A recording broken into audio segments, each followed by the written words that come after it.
Sound সমস্যাটা একবারে খুবই জটিল হয়েছে।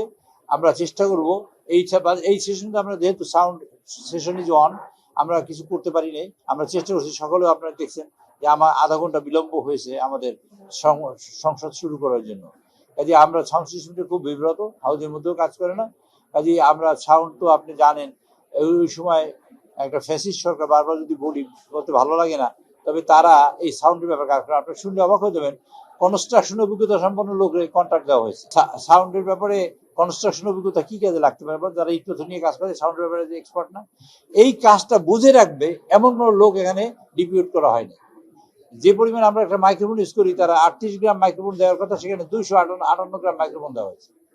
এবং সাউন্ড সিস্টেম কেমন হবে কি হবে তা নাই। তারপর ধরেন একটা টেন্ডার হয়েছে 3,48 মানে 84 লক্ষ টাকার টেন্ডার হয়েছে, মাত্র 15-16 লাখ টাকার ব্যবধানে যে কোম্পানি এই মালটা সাপ্লাই দিয়েছে সেই কোম্পানি কাজটা পায় না।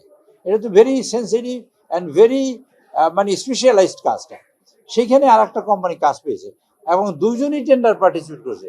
শুনলে অবাক হবেন যে উনি কাজ পেয়ে, যে লোক টেন্ডারে সেকেন্ড হয়েছে, যে কাজ পায় না, তাকে দিয়ে কাজ করিয়েছে। এই সাহস ভেরি আনফর্চুনেট।